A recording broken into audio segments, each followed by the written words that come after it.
से दूर, खबरों से भरपूर। सारे जहां से अच्छा हिंदुस्तां हमारा, हम बुलबुलें हैं इसकी, ये गुलसितां हमारा। आप सभी लोगों को जश्न आज़ादी की पुरखुलूस मुबारकबाद वतन समाचार की तरफ से। आज आज़ादी का दिन है, आज़ादी का जश्न लोग मना रहे हैं। भारत के रहने वाले दुनिया के किसी भी कोने में हों, किस तरह से आज़ादी का जश्न मनाते हैं, उनके दिलों में वतन की मोहब्बत किस हद तक पेवस्त है, उसका अंदाज़ा शायद लफ्ज़ों में उसको बयान नहीं किया जा सकता है। उसको सिर्फ महसूस किया जा सकता है कि आज़ादी से लोग किस हद तक मोहब्बत करते हैं, आज़ादी के तराने किस तरह से गुनगुनाते हैं। भारत के प्रधानमंत्री नरेंद्र मोदी ने आज लाल किले की फसील से एक बार फिर, यानी 7वीं बार प्रधानमंत्री मोदी ने लाल किले की फसील से देशवासियों से बात किया, संवाद किया और कोरोना को लेकर के एक उम्मीद जगी कि शायद अब बहुत जल्द लोगों को वैक्सीन मिलेगी और इजी टू एक्सेस, यानी आम आदमी का एक्सेस बहुत आसान होगा वैक्सीन तक। बीते दिनों कांग्रेस पार्टी के पूर्व अध्यक्ष राहुल गांधी ने इस संबंध में बातचीत की थी। उन्होंने प्रधानमंत्री मोदी से अपील की थी कि कोरोना की वैक्सीन भारत बना लेगा और भारत के प्रधानमंत्री को चाहिए, भारत सरकार को चाहिए कि एक ऐसी व्यवस्था लेकर के आए जिससे लोग आसानी से उस वैक्सीन तक, लोगों तक उस वैक्सीन का आसानी से पहुंच हो सके, लोग उस वैक्सीन को आसानी से पा सकें। आज प्रधानमंत्री मोदी ने अपने भाषण में आत्मनिर्भरता को लेकर के भी बात की, लेकिन आज जो हमारा मुद्दा है, जिस मुद्दे पे हम बात करना चाहते हैं कि किस तरह से मदारिस में आज़ादी का जश्न मनाया गया, किस तरह से आज़ादी के नगमे गाए गए, चाहे वो जन गण मन हो या फिर सारे जहां से अच्छा हिंदुस्तां हमारा, हम बुलबुलें हैं इसकी, ये गुलसितां हमारा।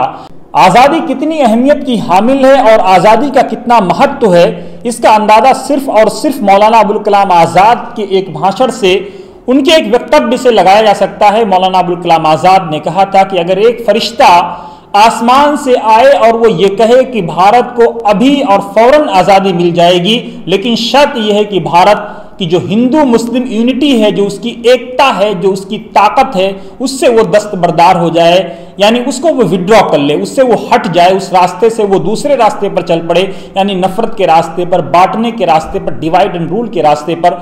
मौलाना आज़ाद ने कहा था कि मैं आज़ादी में डिले यानी ताखीर, लेट तो बर्दाश्त कर सकता हूं, लेकिन भारत की जो गंगा जमुनी तहजीब है, जो भारत का हिंदू मुस्लिम इत्तेहाद है, जो भारत की अखंडता को बनाए रखने के लिए, उसको अक्षुण्ण रखने के लिए जरूरी है, उससे मैं दस्तबरदार नहीं हो सकता हूं। आज़ादी की अहमियत और आज़ादी का महत्व सिर्फ और सिर्फ इन्हीं जुमलों से बआसानी लगाया जा सकता है। आज मदारिस में किस तरह से आज़ादी का जश्न मनाया गया, लॉकडाउन के बीच भी, इस पैंडेमिक के बीच भी, महामारी के बीच भी लोगों पर किस तरह से आज़ादी का जश्न सवार था, उसको महसूस कीजिए। ये तस्वीरें इलाहाबाद के सैयद सरावां की हैं, जामिया आरफिया की हैं, कि किस तरह से इस महामारी में जब बच्चे नहीं हैं, असातिज़ा जो यहाँ कैंपस में रह रहे हैं, किस तरह से वो आज़ादी के तराने, आज़ादी के नगमे, आज़ादी के गीत गा रहे हैं, किस तरह से वो भारत का राष्ट्रीय ध्वज यानी कौमी तिरंगा किस तरह से वो फहरा रहे हैं, किस तरह से तिरंगे से गुलाब के फूल झड़ रहे हैं, उनके दिलों में तिरंगे की कितनी मोहब्बत है, आप अंदाज़ा लगाइए, आप देखिए। इस संबंध में हमने यहाँ के उस्ताद, एक राइटर, एक लेखक, एक कलमकार, सीनियर उस्ताद डॉक्टर जीशान अहमद मिसबाही से बातचीत भी की है। डॉक्टर साहब कैसे हैं आप? इस वक्त आज़ादी का कैसा जश्न है आपके यहाँ? जी, आज़ादी का जश्न तो मोहब्बतों के साथ यहाँ पे मनाया गया। ये और बात है कि लॉकडाउन के असरात जिस तरह हर चीज़ पे है, इसके असरात इस पे भी पड़े। हमारे यहाँ 600-700 तलबा रहते थे, हर साल धूमधाम से जो है हम लोग जश्न आज़ादी मनाते थे। इस बार वो तलबा तो नहीं रह चुके, मदरसा हमारा इदारा बंद है, लेकिन फिर भी जो कुछ टीचर्स हैं, कुछ बच्चे, टीचर्स के जो बच्चे थे, हम लोगों ने मिल के जो है आज़ादी का जश्न मनाया और बहरहाल ये एक खुशी का मौका था, उसमें हम लोग शामिल हुए अपने तौर पर। खबर ये है कि काफ़ी धूमधाम से आप लोगों ने तिरंगा फहराया है, जो तस्वीरें हम देख पा रहे हैं हमारे पास आई हुई हैं।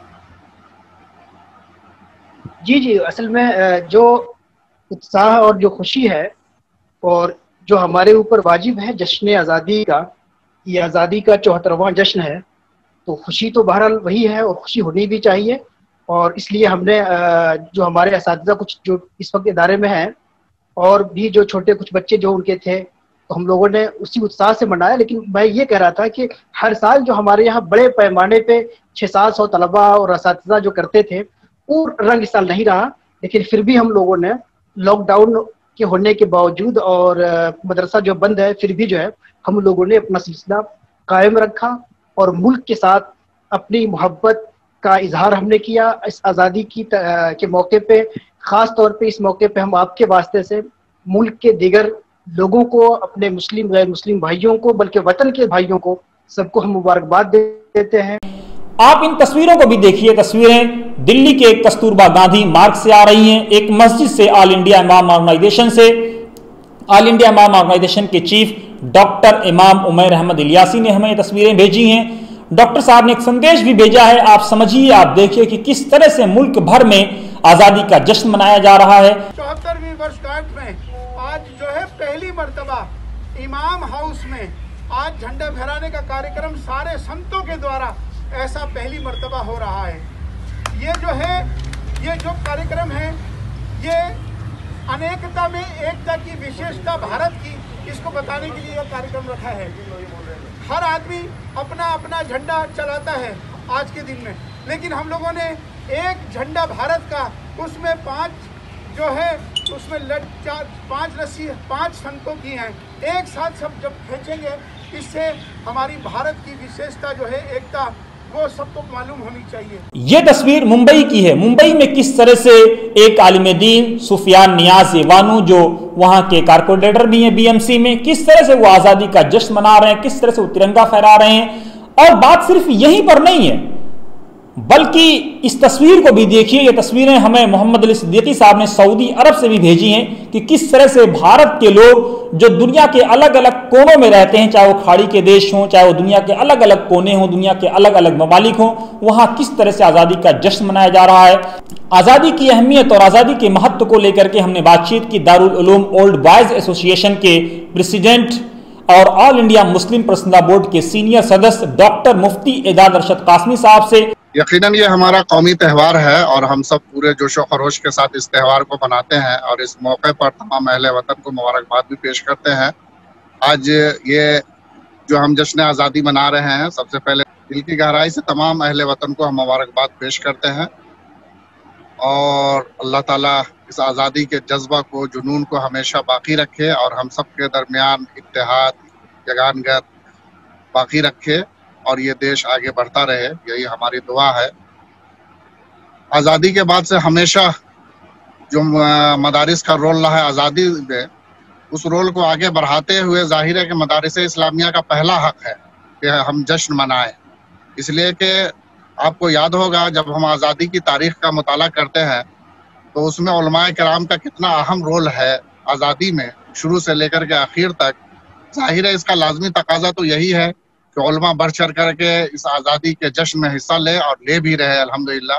हमारे मदारिस के बच्चे जिन्हें हम हमेशा आज़ादी के बारे में बताते हैं, आज़ादी में जो हमारे अकाबिरीन ने कुर्बानियाँ दी हैं उनके बारे में बताते हैं, तो उनके अंदर भी एक इंतज़ार होता है कि 15 अगस्त आए तो हम आज़ादी को पूरे जोशो खरोश के साथ मनाएं।